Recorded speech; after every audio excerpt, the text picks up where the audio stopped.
Please stand.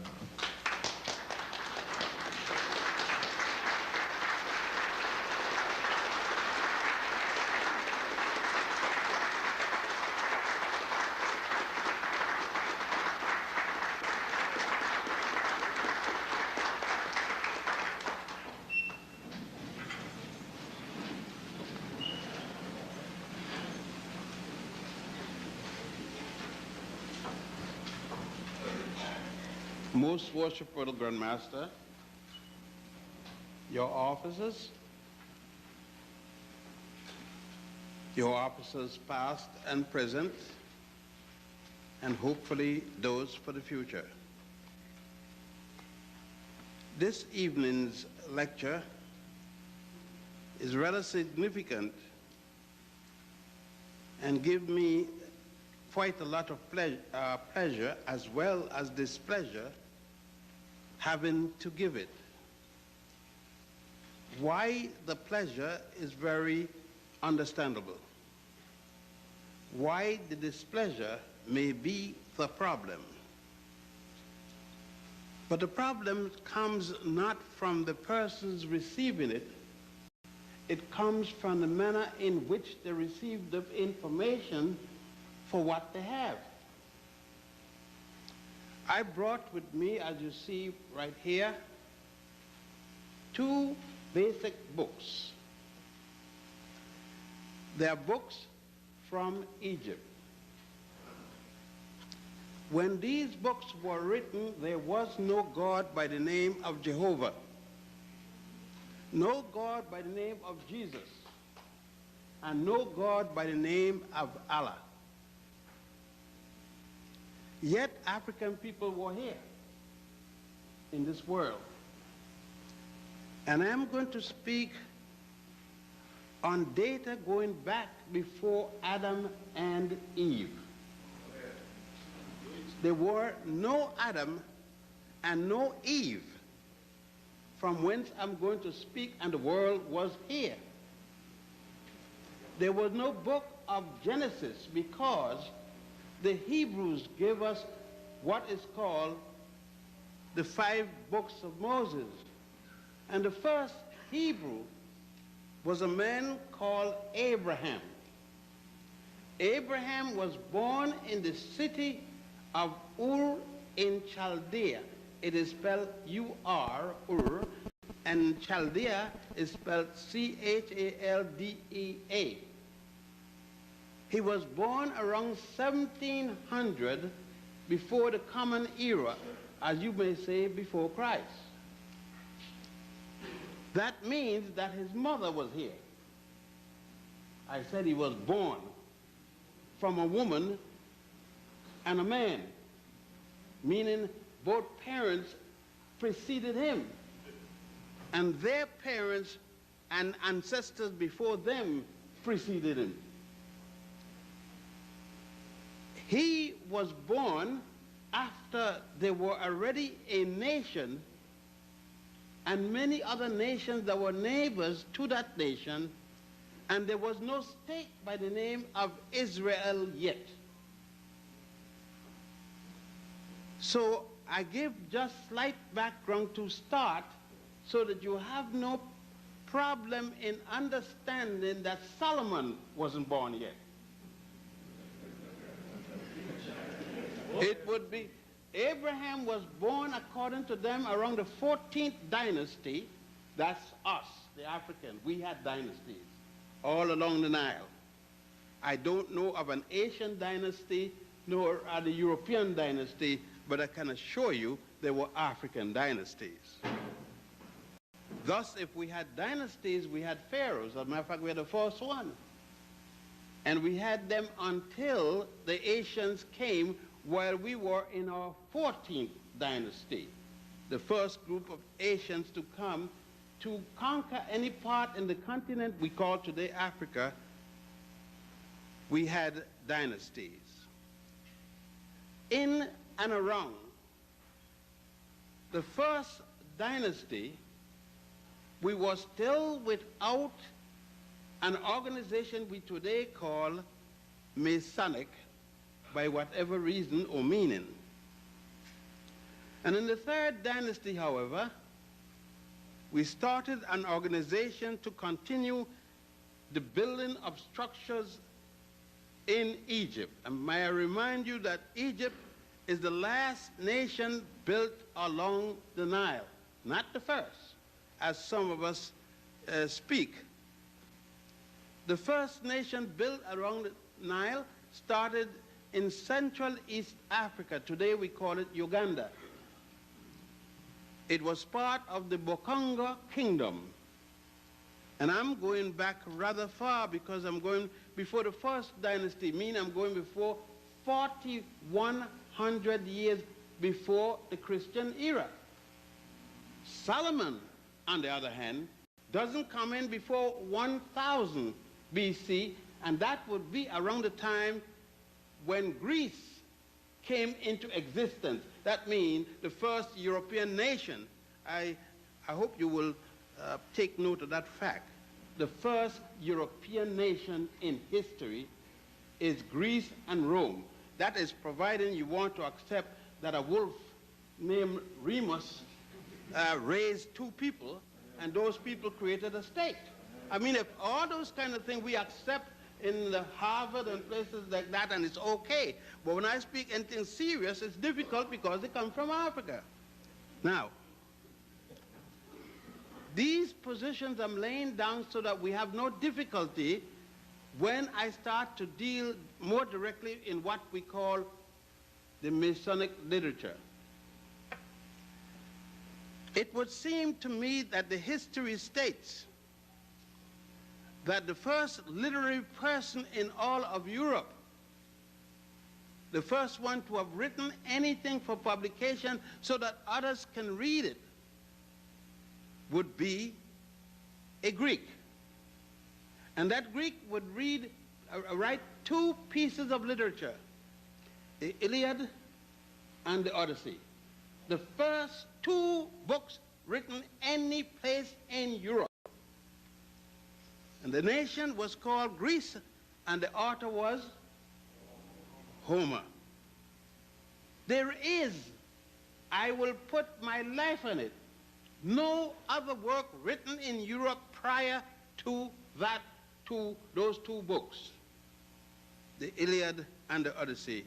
And Homer said in the Odyssey, even the gods that Greece adopted came from Ethiopia. And there's no Ethiopia anyway in the continent of Europe. No Asia. There's one in Africa, East Africa to be exact. I know, I was born there.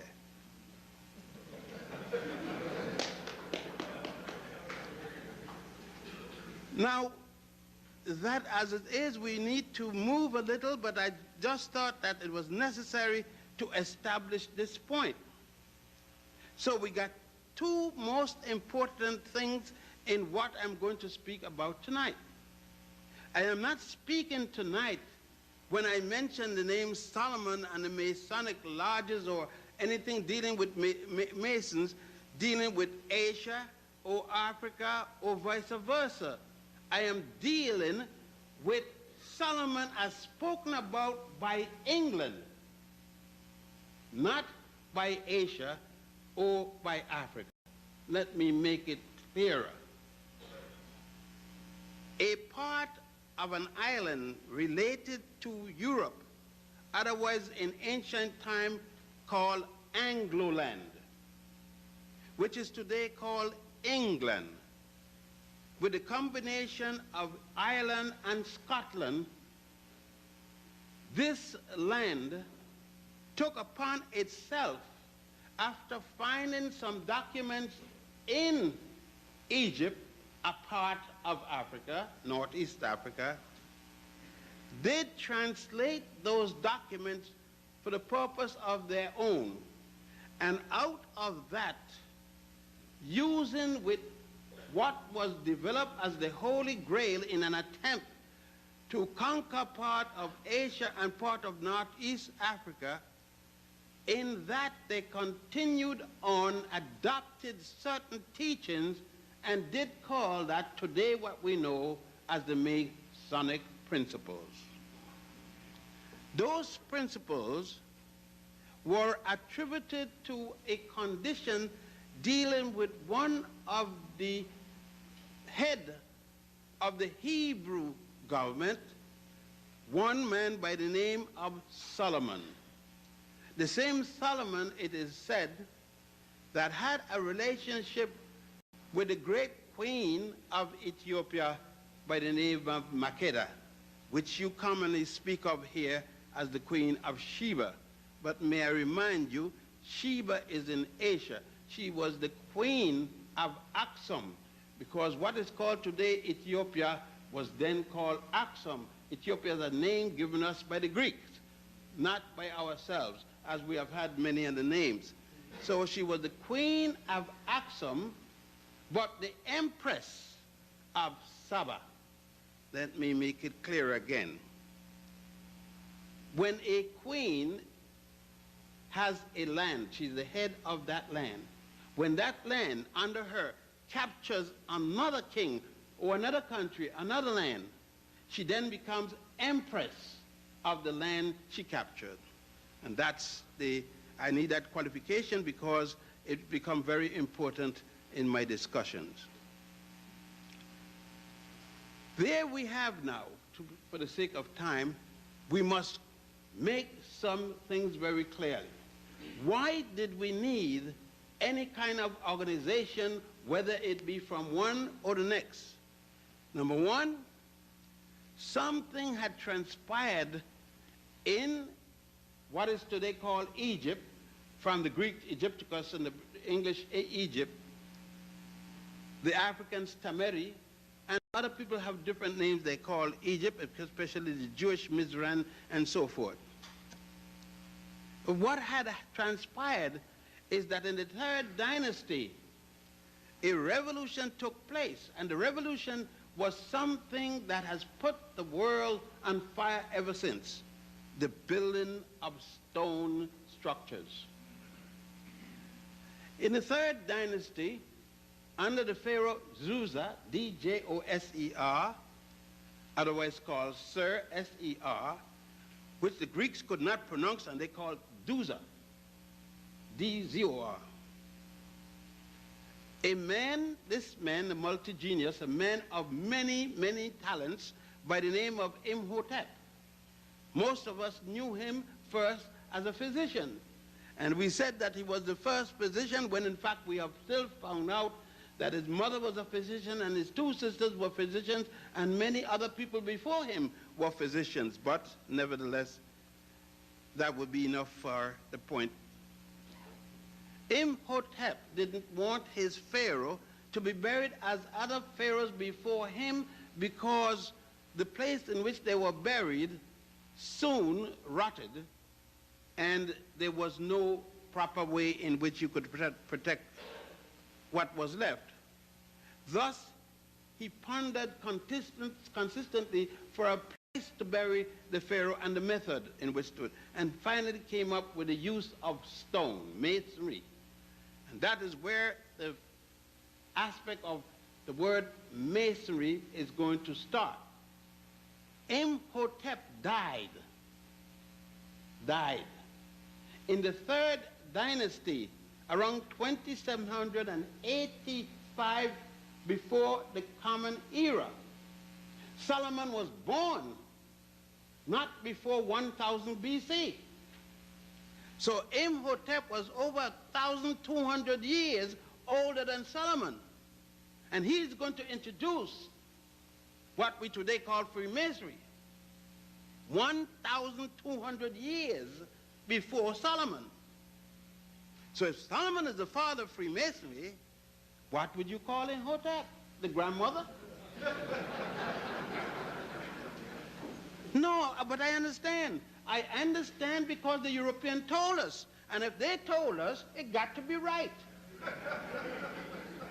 Irrespective of the data that we deal with. Let us continue. So Imhotep designed a pyramid, but he did not start out to design the pyramid, but to design a bench, a box, a mastaba. Mastaba is an Arabic word. The Arabs weren't there yet, by the way. I'm just using the term that is used. The Arabs are going to come way, way later. There's no Arabs in the world yet. The word don't exist. Imhotep continued and built one mastaba, two mastaba, and three, seven of them, one each smaller than the other. It looks like a wedding cake. Today, the step pyramid at Saqqara is still there to the present time, that you can go anytime to Egypt and see, as so many other of the 91 pyramids, covering over an area of 10 miles square.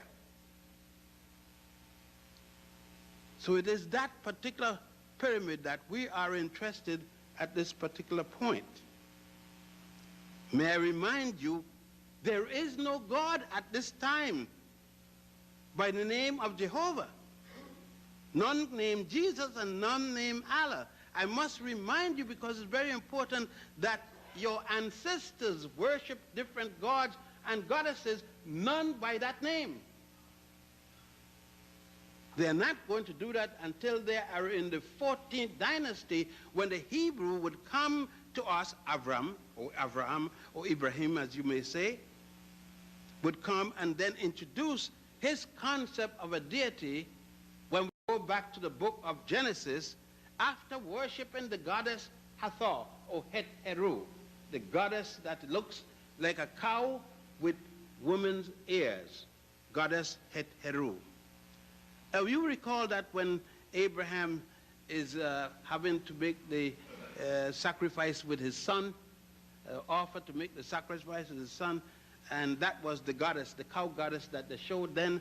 It was the cow goddess that the Ethiopians, the Nubians, and the Egyptians carried with them when they went all the way to India, struggling. When they conquered the city where Abraham was born, they conquered that city and changed the name from Chaldea to Punt. It is at that time, however, that Imhotep gathered around him the men who worked on the pyramids of Saqqara, and given each of them respective name based upon the jobs in which they did. They were the master mason, and I would, in some of these cases, my brothers, I will not define the relationship of certain titles to a certain job, because you will understand why I am not doing it. Because at this moment we will not speak on each other on what level or the other level, or who's right or who's wrong. We're not going to speak of that. We're speaking on another thing altogether. In so doing, the brothers were placed, and certain symbols or tokens, as you may call them, were placed on the individual. Men were given a certain designation and responsibility which they had. But something was more important than that also. Since the ancient Egyptians, as I'm using the term you know, had to be reminded, as they reminded themselves, from whence they came. Any organization they had to relate back to the central position that they came from, the beginning of the Nile. That is why one of the major papyrus still states, we came from the beginning of the Nile, where God happy dwells, at the foothills of the mountain of the moon. Let us dissect this. We came from the beginning of the Nile. There are many places at the beginning of the Nile. The furthest point south will be in Uganda, the White Nile. By the way, since there is no Lake Victoria, they may have one in England, but they don't have anyone in Africa. So we will go back to the original name, Mwanja Nwanza.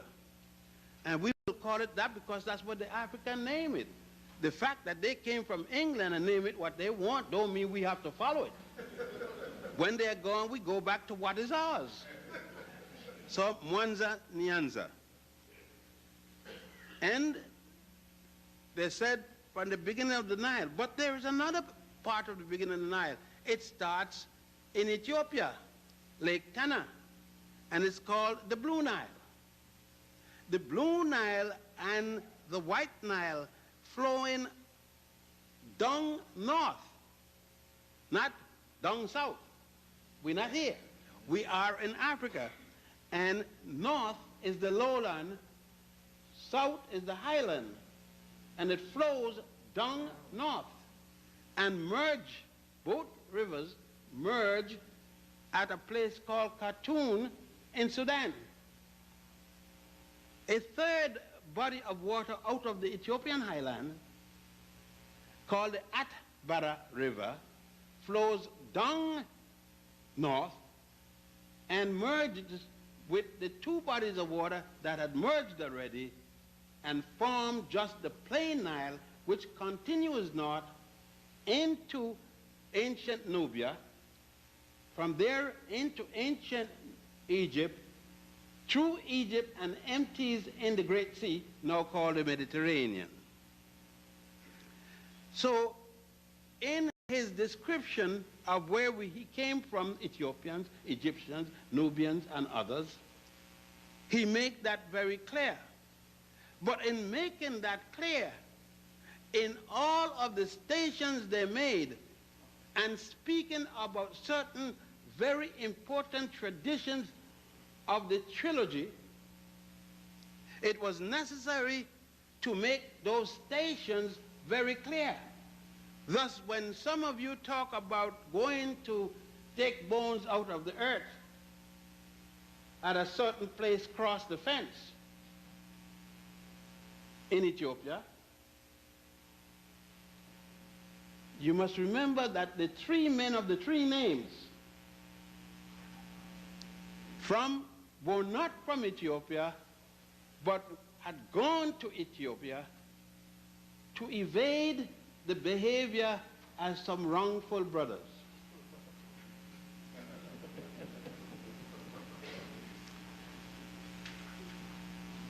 When they went to Ethiopia, they did not go to Ethiopia with the Western title of 33 degrees symbolic of the life of Jesus. Now let's face it, where the 33 comes from. A circle is not made of 33 degrees. It is made of 360 degrees, and each quarter of the circle is 90. And you will have to go to Meroe to go to the second quarter. You see, at home we are not allowed to put an electric cord in the socket and then walk on the produce of that electric cord. We have to go to Meroe, a place called Meroe. And heaven knows it's hell to get to Meroe, because you're going there in a British Jeep, and there's no road. When you drive back 5 minutes, the track is gone, and you got to know, I have to carry somebody who knows just where to go, otherwise you could be there driving around for a few days, or maybe forever. And you then go and you walk on the hot grass. And I'm saying hot grass to make you feel good, but there's no grass there. You're going to walk in the hot sun. And when you have walked enough, I've got elder men in here, when you've walked enough and are almost exhausted, then somebody sees one of the 44 pyramids in Sudan. Nobody tells us there's Sudan, right? When last did you hear there are pyramids in Sudan? Take my words, there are. I've been there a number of times, and I've needed the podiatrist when I return. But there is that hot sand in which you walk. There was no Solomon when they built the first pyramid. There was no Abraham, the first of the Hebrews. And I'm not saying that for joke. I was born in the Hebrew religion, and I let it go. Because you cannot tell me lies and expect me to continue to lie because I'm a member of the group. It is incumbent upon me to change the lie, if it's possible, or get rid of it completely. Because the integrity of the African person is that of the deity. I said before that it's going to be difficult to give this lecture. It is difficult because I am speaking to a house of my people. And I understand the significance of the words I used. So I need to document a little further. I am quite respectful of the men, the honorable men, the man whose body and soul went on, his ka and his ba went on to the next world, who laid down his life for me and others like me, when he took upon himself a rights passed on from the British Crown to him who had come from Barbados to Philadelphia, and then dealt with others, included Washington, who I have no respect for. You see, when a man exchanged any member of my family for molasses, for their being slaves, how can I respect them? You don't know if a European having respect for Hitler. Now, how should I have respect for a man that treats me like Hitler treats people? Unless you don't have any respect for me yourself. So I don't have any respect, but I'm talking about a man that you pay honor, most reverent honor, in this institution. I'm speaking at this brother in context for what he meant for me and others. I have read carefully his background both in war and outside of war, and his relationship in the United States of America, or what turned out to be the United States of America. Thus, I understand that man. I understand that he was trying to do the best. It put me in the mind of when the brother from the Virgin Islands came here, Dr.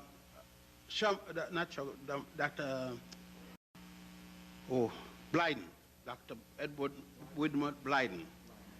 When Dr. Blyden came here to Atlanta, ATC, the religious institution there, you should read what Dr. Blyden said, and you would vomit.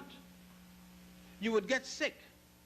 But you have to remember that Dr. Blyden had just come here from the United States, what was the Danish Virgin Islands, which later became the United States Virgin Islands, and he was repeating what he had been taught without any other experience.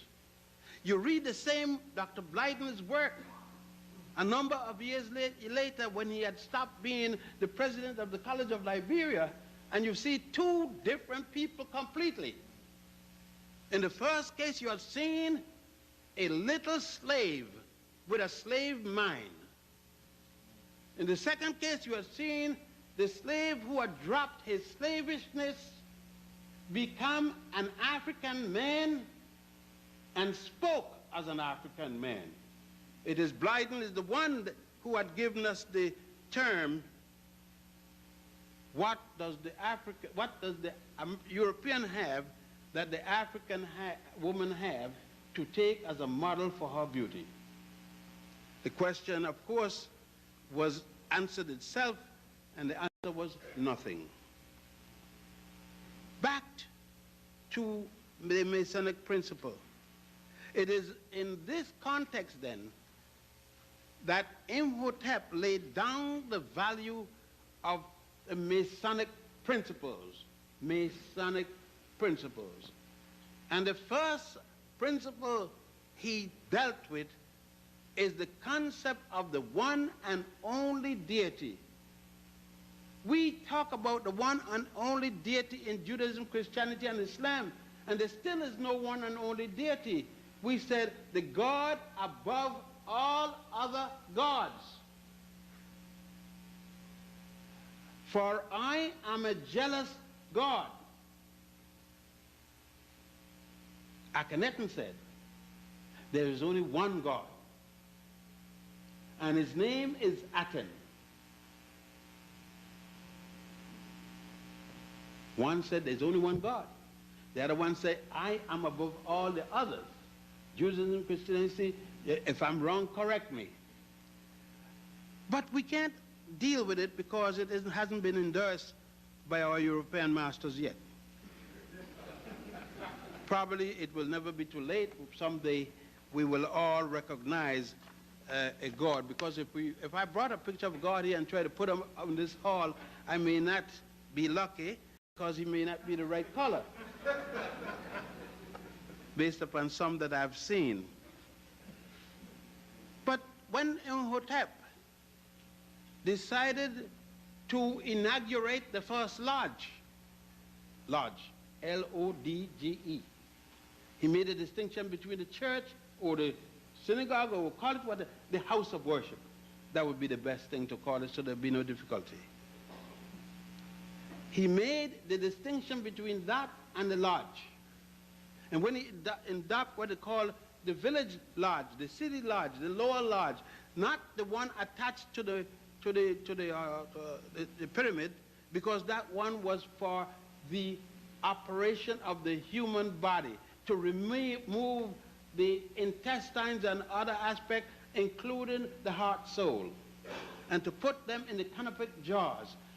The placing of those things in the canopic jars was part of the Masonic order, part of the work in which a Mason had to perform.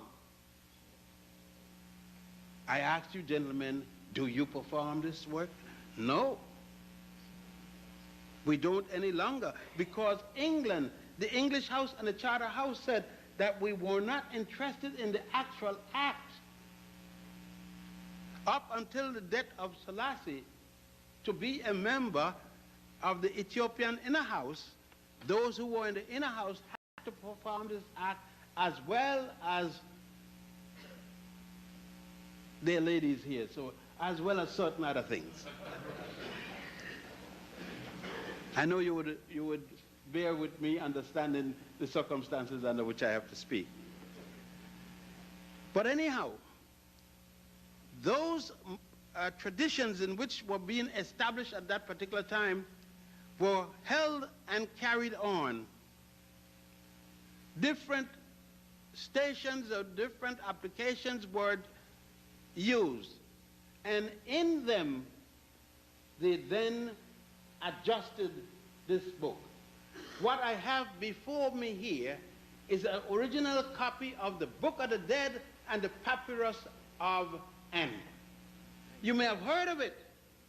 You heard your Bible speak of the last book of the Bible. And you say, I brought it. It isn't where it is, where it isn't, and it's in 3 languages. It's in Medo-Nesha, it's in Greek, and it's in English. So if you have any doubt in either one, you can check it out.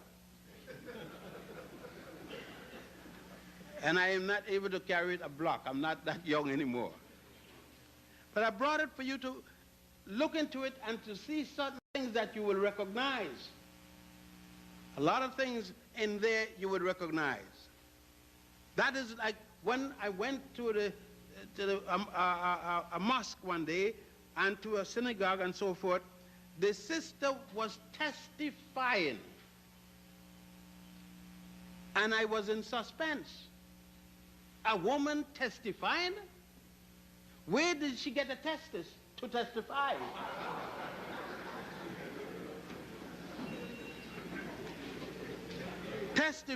To testify was the duty of a man, that should he tell not the truth, he would be demanded.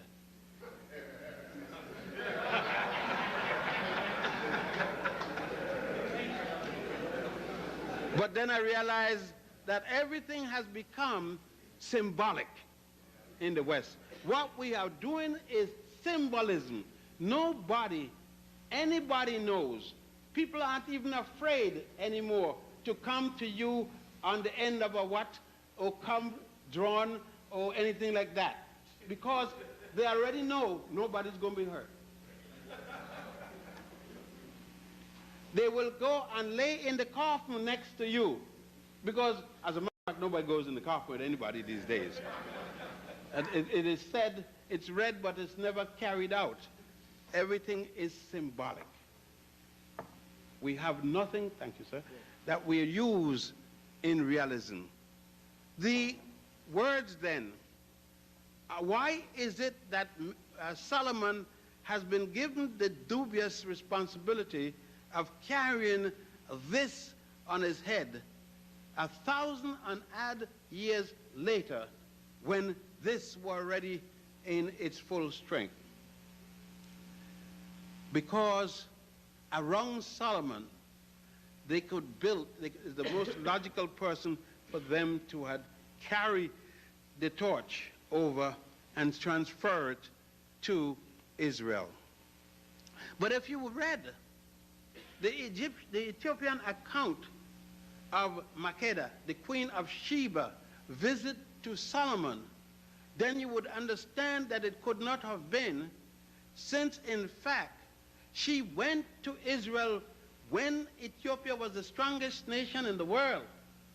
And she went with a delegation, gave him her body, and took what the little did have, took that away, plus a promise that when her son Makeda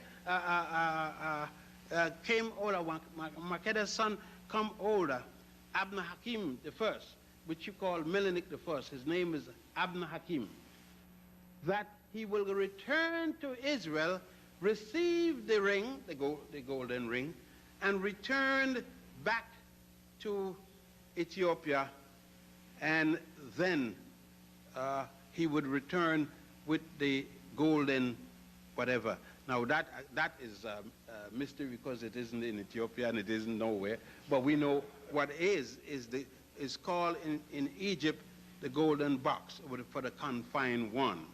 See, when we take religion and use religion as an aggressor one to the other, we are bound to get the cut off, because then we don't speak to each other, we don't share with each other, and therefore information breaks off and we could pass anything. And that is what has happened to us during this period of time. So the queen of Sheba returning with Yakba, when Yakba brought back the brothers with him, well, now they call us Falasha, but we call ourselves Beta Israel. When they brought back the fellows with them, and the Ethiopian chronicles of the kings, the Kebra Nagats, when the Kebra Nagats was adjusted to suit of recent time, then you could see what all that all stood for. From then on, it was necessary to use the European system of passing identification by paper, by templates, by different things to say what one is. From then, it was necessary to remove the heavy requirement from 7 degrees before you can go out and call yourself a man at 3 degrees. You had to come in at 7. I think the 3-letter men still do that. The fellows still use the 7 degrees. From then, you stop burying as you were born as a baby in the crouch position. Then you were buried straight out. From then, you did not do such things as we were talking about. The pass through the window, it was not necessary to do when the brother passed away. He was not compelled to pass him through the window, and these different kind acts of things. I think it was Churchward, Dr. Churchward, FPRS, in England, who wrote 8 different books on Freemasonry. And he placed down the different kinds of things that were changed to suit this kind of work. As you know, that Churchward asked for acceptance in the lodge in Nubia and was turned down. They was told that outside of the African people, there weren't no way in which they could give him that kind of honor. Thank heavens they still maintain it. You see, when one looks at this, look what has happened. Remember that this remains strong. It remained the defender of certain things until the Roman Catholic wanted to thrust its muscle in Spain. And during the period of Inquisition, the Masons found themselves in a lot of difficulties with the Roman Church. Out of that, the superintendent of the order, as you know, the Jesuits are not members of the Roman Catholic Church. The Jesuits are members of the fighting arm that protects the church. The superintendent is the head of the Jesuits. And he had lived for many, many years in Spain until 25 years ago when he was carried to Rome to live, but not under, but in conjunction with the Roman Church. And at that time, the Jesuits started. But again, we must go back to the history. Here we are again. Louis Molina. Louis Monera, a man whose parents went to Spain from Mauritania, an African carrying the name of a Moor, was one of the strongest Jesuits, one of the first of the three that formed the Jesuit order. And he moved first against the Protestant and others. There were a number of others, Jesuits, of course, from Mauritania and other places, but I needed to bring them up in your memory. The using of the seventh degree to bring a man into the entry, and that's as much as I can say about that right now, had not been carried away until much later. Of course, the three-letter men pick it up. That's the three circles. And they instituted it, whereas symbolically, many of us still maintain the three things. What becomes difficulty, however, is how does ourselves, as African brothers and sisters, communicate with each other in letters which we could understand, that the letters itself become ambiguous in that some is a 4 letters, some is a 3 letters, some is whatever the letters. And we are able to sit down continuously speaking with our former master's children, asking to find a way in which we can work, but we don't sit down with our own. Now you explain it to me. Explain it that I can sit down with any European group and talk peace, talk in merger, but I can't sit down with one person looking like me and speak merger. Why? Years and years of induction as a slave. That mentality continues. And that means the world over, including at home in the motherland. Something must be wrong. Until that day when we can speak to each other. Like I told a man, he said to me, "What are you?" I said, "A man." He said, "No, what kind of a man?"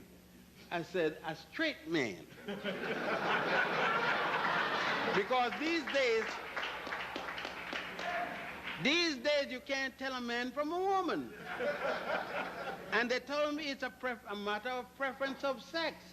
And I said, no, my sex don't go that bad, that it's a matter of, but I had to make, I said, when I'm in Barbados, I'm a Barbadian. When I'm in Jamaica, I'm a Jamaican. When I'm in Virginia, I'm a Virginian. When I'm in Ghana, I'm a Ghanaian. In other words, wherever there's a black person and I'm dealing with him, I am of that black person wherever he is. That's what I am at the particular moment. I am like the people I am among my people. And if we can ever think of ourselves in that terms, then we will have no problem understanding that we need to go back. If we're going to call ourselves any such name, and you could examine it when after the lecture and the question and answer period, and you will see things that will, unfortunately, they have, it's all numbered, the books, and they have no more, and they said they're never going to reprint it. But I just wanted you before the question and answer period to deal with this. There is a greater extent to this lecture, and I know the sisters are going to feel a little disdain. But sisters, if I came to a lecture given by someone for you, discussing your relationship to something this important, I will understand that I am not female. And because I am not female, there will be certain things you're speaking about that I cannot get the intricacies, because I'm not a woman. And I don't feel let down at all. Believe you me, just as you got a door on your bathroom, and you say, I can come in at certain times and I can't come in the other time, and I'm your husband. Just so I got the same door on my bathroom, and I'm your husband, and you can't come in.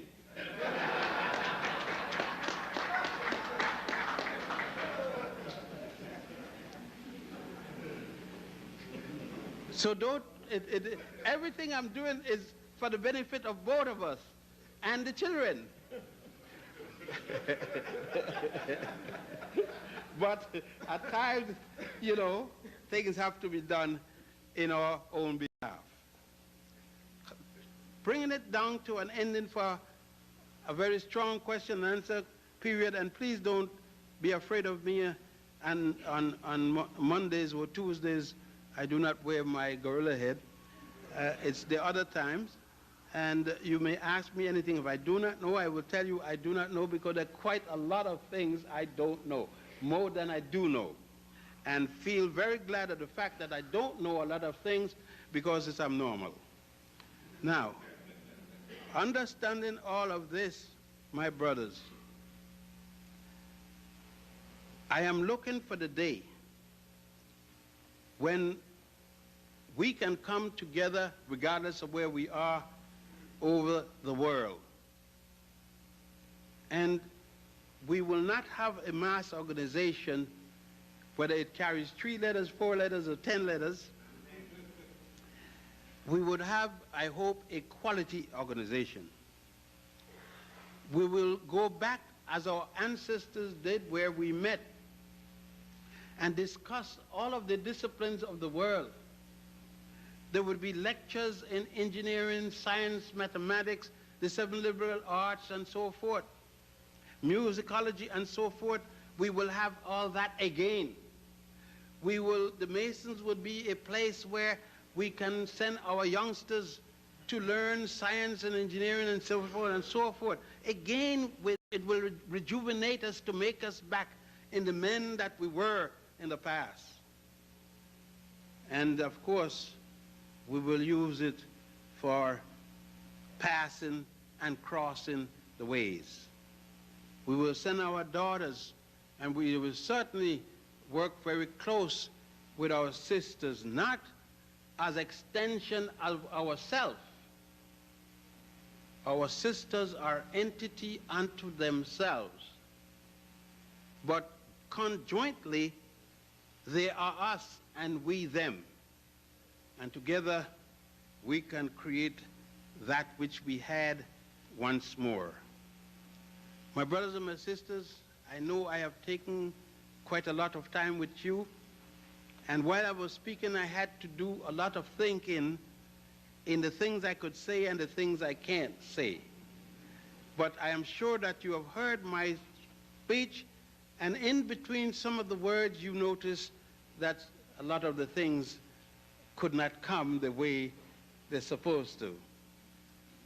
And so I held that for another time, when we can meet head to head. I hold it from another time when we can get chest to chest, ear to mouth to ear, and foot to foot.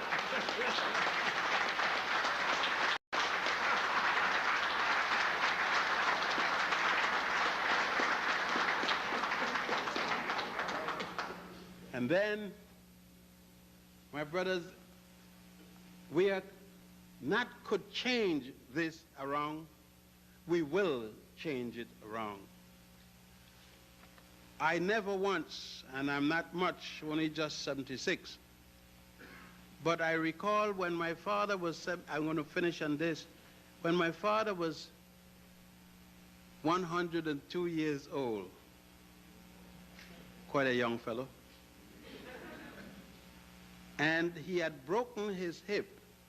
He was blind because of diabetes, and he walked on a mango, he was an attorney, he walked on a mango seed and slipped. It was freshly eaten. And he knew, because my daughter, this particular daughter, my oldest girl, was a physician, and he had known that if you break your hip at that age, can't move around, pneumonia is going to set in, and within a week or two, you'll be gone. And my father was telling jokes. The doctor had told him to stop smoking, and he said, "For what?" He said, "I'm going to die." I mean, if I could save something, then tell me don't smoke. But if I want to die just the same, let me smoke. So Dad used to tell a lot of jokes, something similar to me, or I'm similar to him. And my daughter went to him this day in the hospital, and she said to him, "Granddad, what were you trying to do while you broke your hip?" He says, "Well, darling, you know that I'm blind, and I was trying to catch my girlfriend."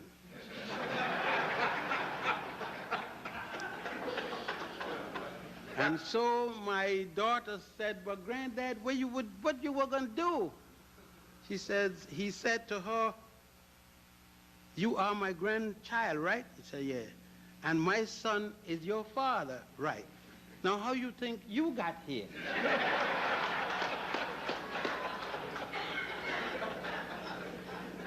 And so it got to my daughter, and she continued to laugh hilariously, and so she turned back to see the old man for the next punchline, and there he was with his face laughing. And that's what they covered it up, that he died the way he lived, always telling a joke. I hope I don't die this way, but I hope I say to you, peace.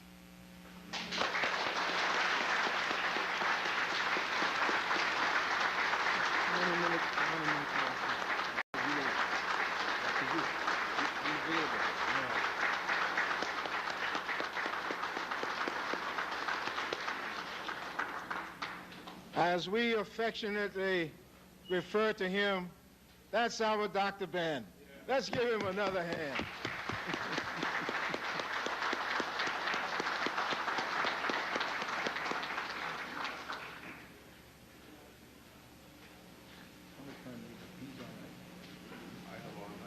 Okay. All right. You're first. Rainey, you have the, which mic are you going to use? You don't have one?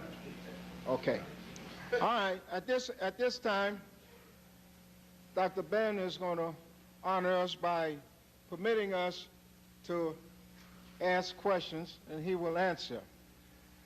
And since the Grand Master is here, I most certainly have to yield and permit him to ask the first question. Grand Master. Thank you. Dr. Ben, I have one question which is broken into two parts. The first is, how old is Masonry, and where did it start? Masonry officially started in Egypt with Imhotep. It started when Imhotep completed the pyramid as Saqqara and also the worship temple in the valley. And that will put us to about 4200 before the Common Era, 4200 BC. It was approximately 3,200 years before the birth of Solomon.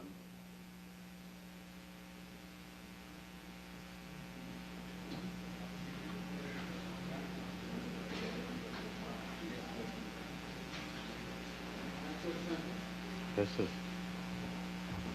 Thank you, my brother. Good evening. Everybody. My name is Abdul Mangara. I'm from West Africa, Gambia. My name is Abdul Mangara from Gambia, West Africa. I'm griot.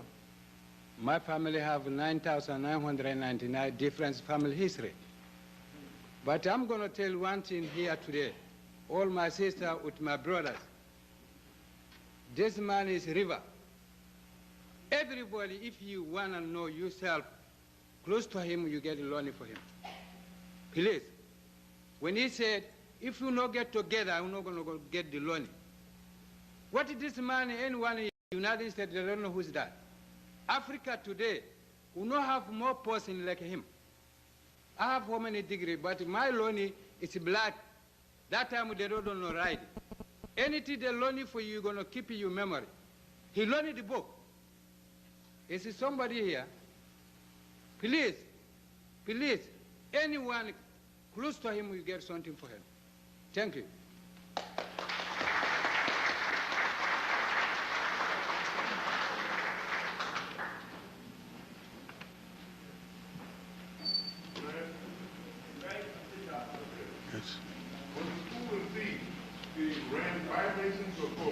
I didn't hear.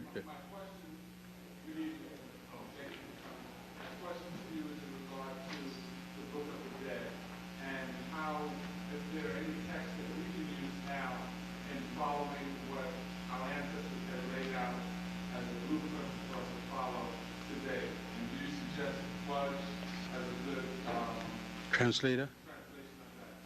Yes, I think that Sir Edward Wallace Budge is the best translator in the English language that we would have in any of these ancient works. As you know, he was the director of the university of the museum in London until his death. So that I suggest that, but you will notice in a section in the Book of the Dead called Osirian Drama, that in that section they have 42 basic laws. And the 42 basic laws became the foundation of what is today called the 10 Commandments. Every one of the 10 Commandments you can find in the 42 admonitions to Goddess Ma'at. Plus the other 32 became the foundation upon which the ordinances are laid down. So that's the total 32. But nobody told us in school, whether it be in the church or whether it be in the day-to-day school, that the 10 Commandments has nothing at all to do with the Jews, that they copied it. The Christians copied it. The Muslims copied it and then gave us warm over porridge, and we were going on all the time begging that we had something new. But go right there when it's over and you see the 10 Commandments plus the 32 other works which you thought had come from the Jews. Dr. Jochannan, I have a question. You had mentioned that Abraham was the first Hebrew. Yes, sir.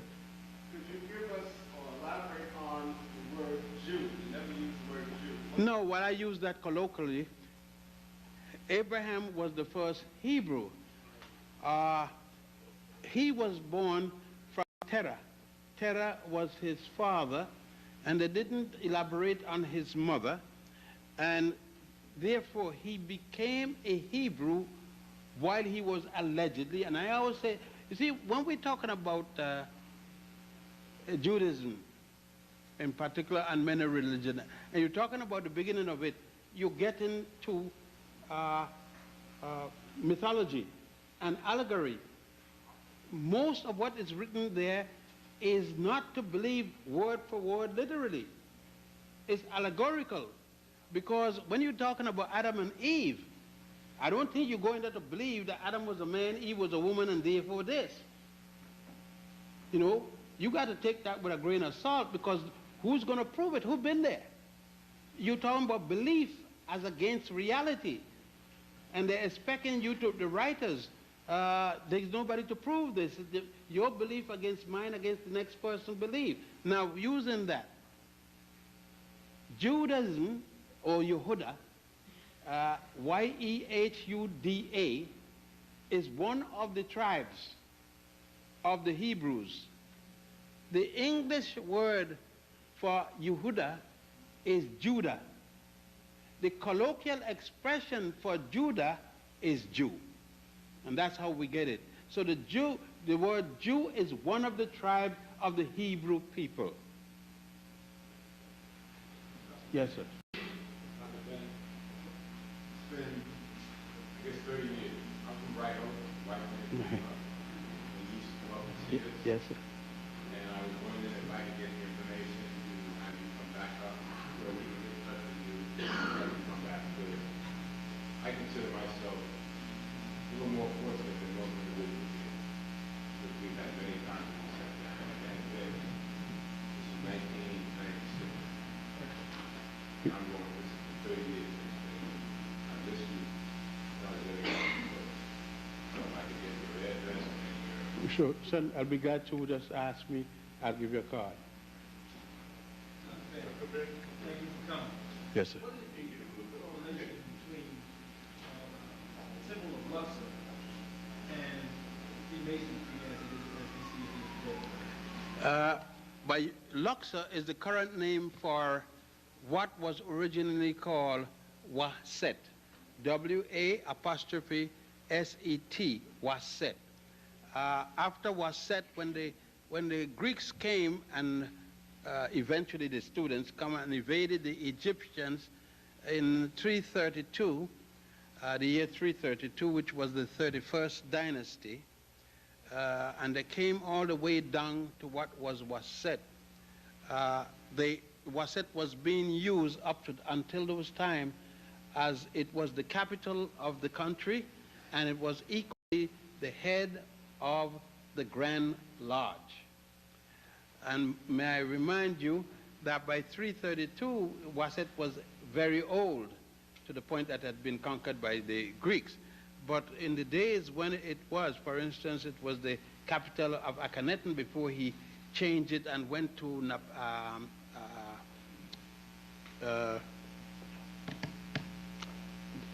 the city of where they did the special artwork. It's the tongue of Akhenaten, but there's a different name, and I'll catch it, remember it before I finish.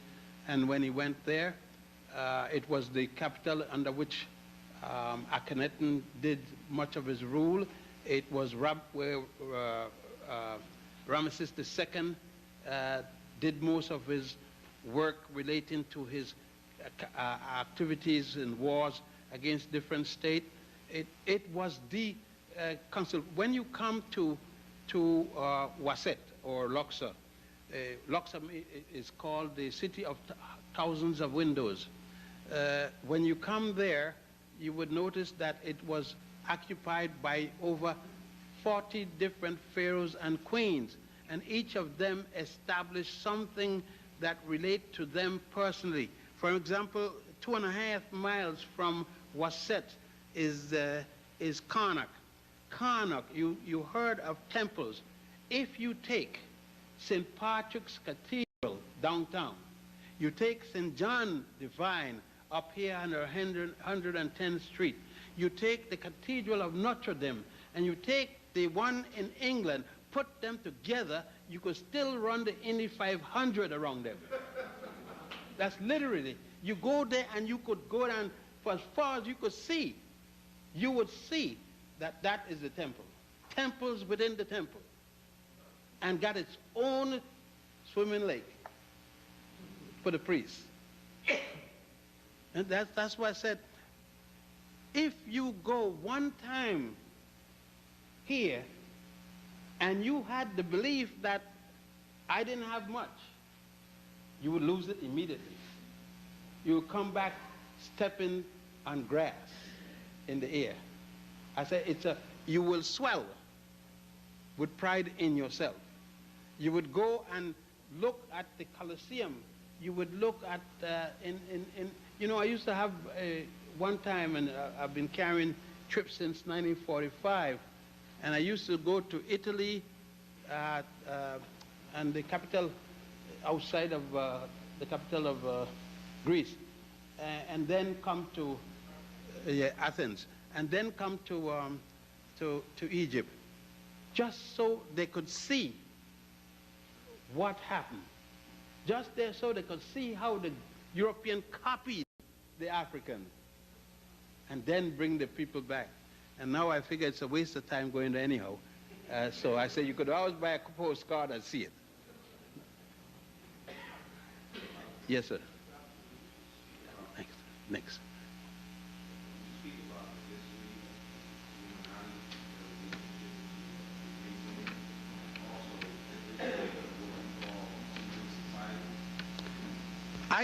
I have not made myself equipped enough to be a professor on the attitude of the or activities of the Illuminati, and I don't know them that well.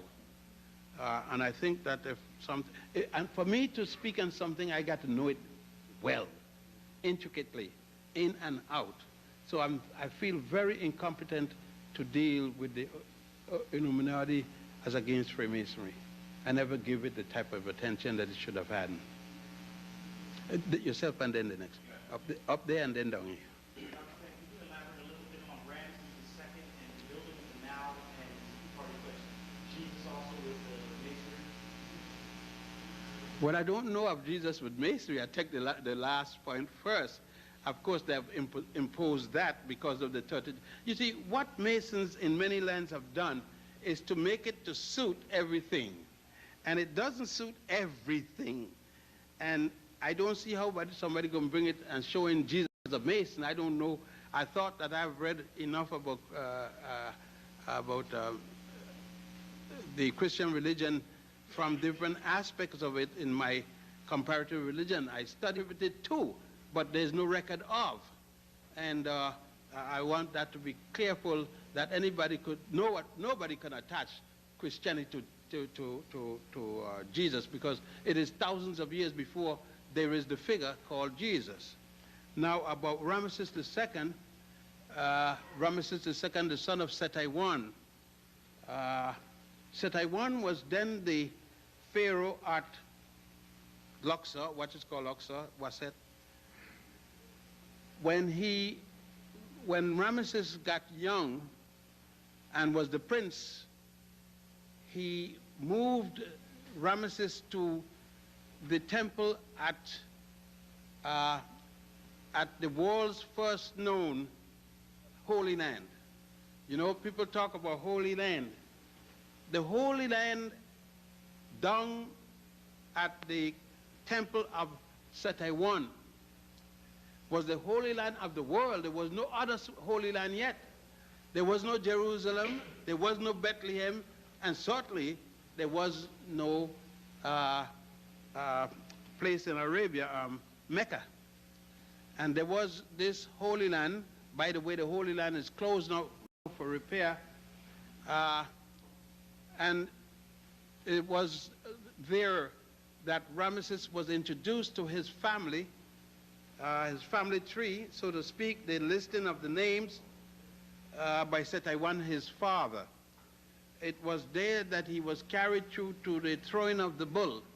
I know the throwing of the bull may be something that some brothers are familiar, but I don't mean that kind.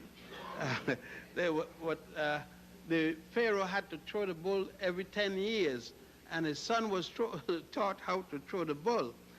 And it was there that, as I said, the first, and we don't speak of it. We speak as if when we go into Bethlehem, as if when we go into Jerusalem, or when we go into Mecca, we're going to the Holy Land. But forget that there's a Holy Land still there in Africa thousands of years before those others existed. And that what we got as Holy Land, and I think, are copies from what the Africans did. The sad thing is that we belittle what we have done, and we adopt everything others have done. And that is the sad part, is that we forget what we have done for the benefit of what others have told us. The gentleman. Just for the sake of all of us, could you explain about the genius of the pyramids, the builders of pyramids, that they were just not cosmetic things, or they were just put up for the burial of kings, but they had other significance? We got problems. The one that I know that the ancient Egyptians, see, I'm one of the Egyptologists who, if I am going to put a theory, I tell you it's a theory in advance. I don't have any theory of my own about the pyramids. What the ancient has done is built pyramids for the king and for the queen from the 3rd dynasty until the 12th dynasty. The first pyramid was the one at Saqqara by Imhotep. The last one was of Amenemhat III down at the Fayum. Those will give us the 91 pyramids that were built by the ancients. In Egypt, of course, there are those that were built in Sudan. 44 of them. And they were all built for one purpose, to bury the king or queen. And there is no pyramid having 2 people in them. So Hollywood could go on with the nonsense about when the Pharaoh was dead, they killed the servants and put them in there with him. That's good for Hollywood, but it isn't good for reality. Yes, yes, yes, sir.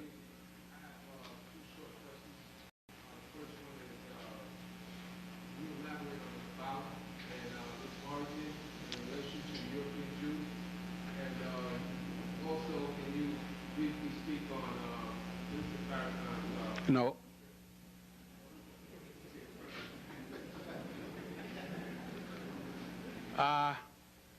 The Kabbalah is the first religious document the Jews had. It preceded the 5 books of Moses. Because, you know, if we are talking about Moses, we got to be talking about, he supposedly had a fight with Ramesses II. And Ramesses II took over the throne of his father when his father died in 1291, and he succeeded until 1232, a period of 67 years on the throne.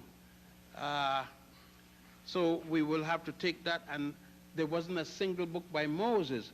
You know, I like this aspect of religion. We speak of the 5 books of Moses. Moses never wrote a word that we have. The 5 books of Moses is named for and in honor of Moses. But Moses was dead before the first word was written. It was published in 700 BC, and Moses disappeared. Nobody knows where he went in 1650. And most people believe that Moses wrote something. Yes. The gentleman.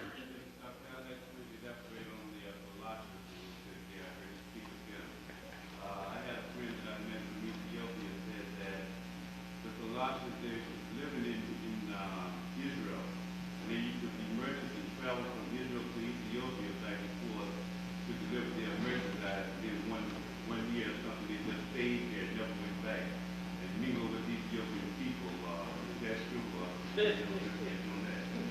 Well, I hate to disappoint you. My father was an Ethiopian Jew. I am an Ethiopian Jew. I don't practice. Your religion is as good as mine.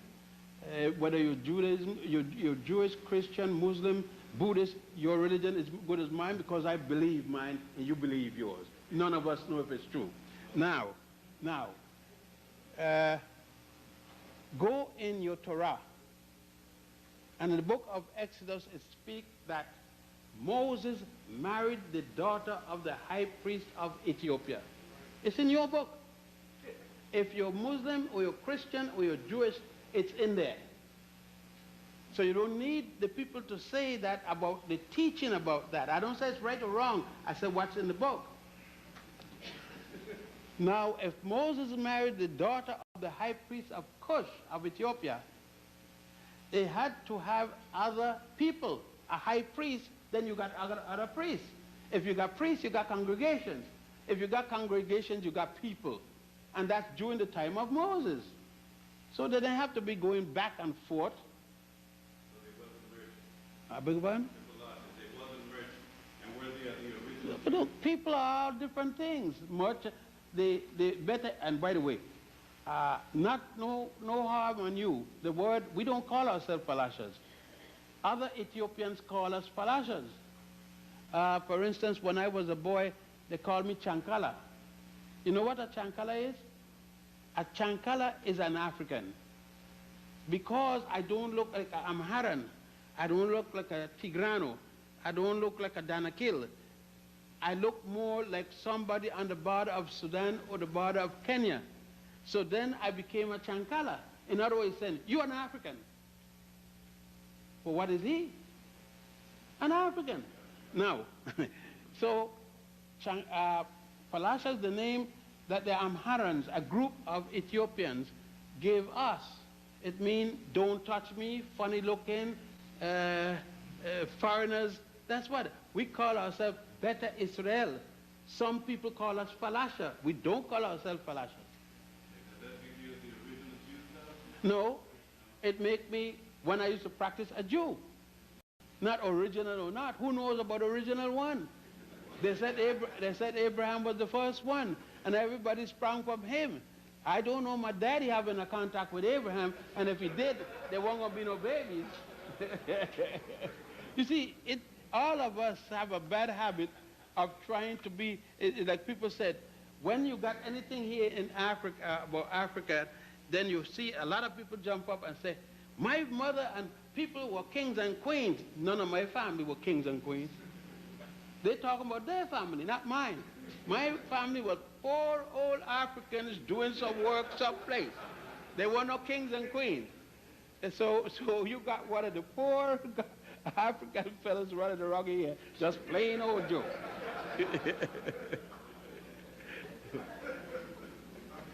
Yes, sir.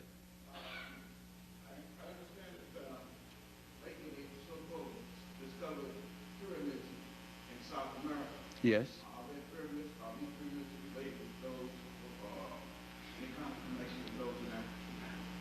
I am not a special, or they call them perimodalists. I am not a specialist on the construction there. Based upon what the statement is, they were primarily used for committing murder of, sacrifices and so forth. Not one of the African pyramids are used for the same purpose. I don't say that they were not African pyramids or they are not. I don't know, and I haven't done. But Dr. Ivan Van Sertima, who is a specialist in that area, Leo Weiner from the Harvard University, Dascasas, and many others who are specialists from different university backgrounds in the area, speak of them of having a connection. When Sir Haidar, when he did his experimental trip with a papyrus boat from Egypt all the way to Barbados in the Caribbean, satisfied enough information relating to this, and he said that based upon that experiment that there's enough evidence to validate that they're the same group of people. He showed the collection of coins in the Caribbean, and looking at the findings of Pigafetta. When Pigafetta was there in the early part of the quote-unquote experiments to the Americas, he validated them in his log of the ship. That's the best, but I personally am not, that's not my specialty, so I refer you to Dr. Van Sertimer. Yeah, good name, sir.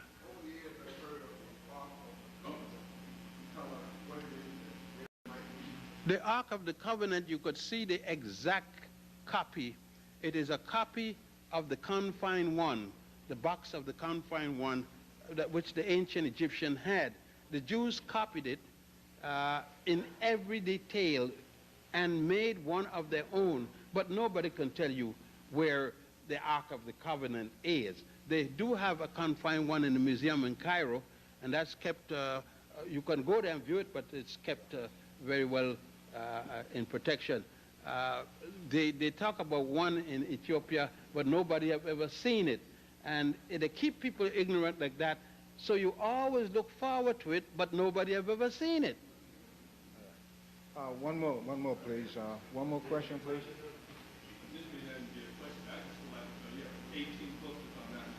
I beg you?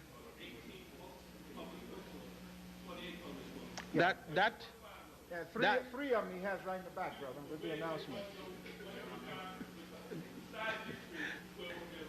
That information is a little passé.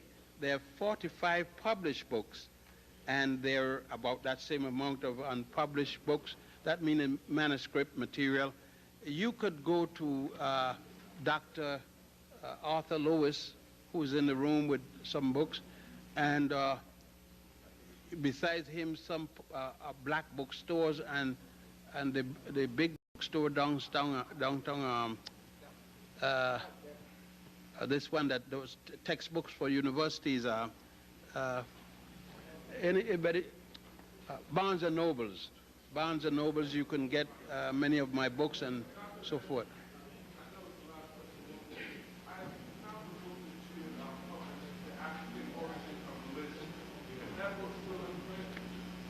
Yes, I think that book is still in print, and Dr. Lewis can have it. I think it is, he has gotten from the publisher about 200 new copies that were lurking around. Okay. The brother, yeah, the last one. This is the last question, please. Thank you. What I want to know was it taught by Masons to the common man, or was it a school of Masons?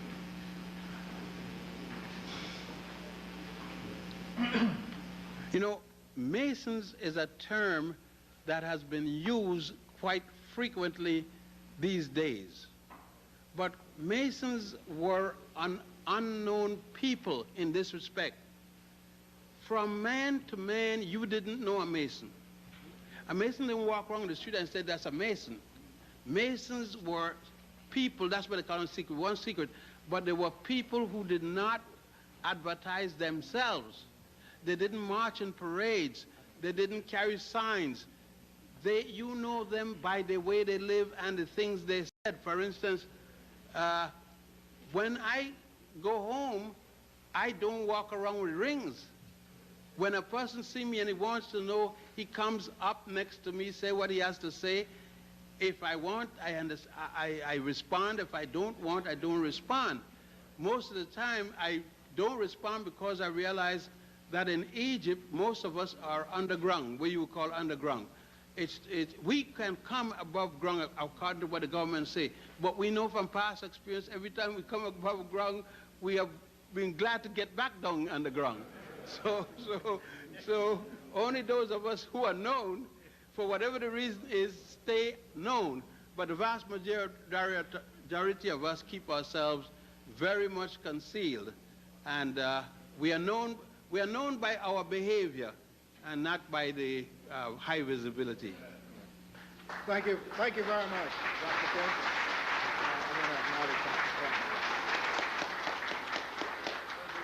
At this time, sisters and brothers, it gives us great pleasure.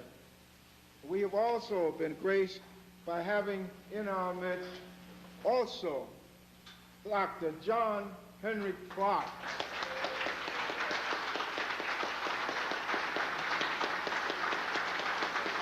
don't know if he wants to say something or not.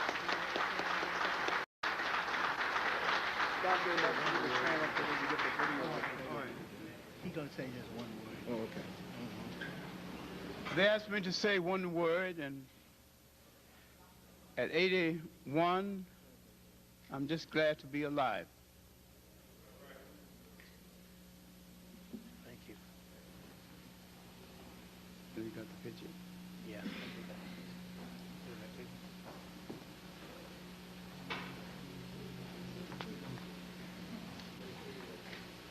He's going to say goodbye. We have sisters and brothers who travel from Brooklyn and throughout. We have with us from Enoch Grand Lodge, is Grandmaster Butts in the house?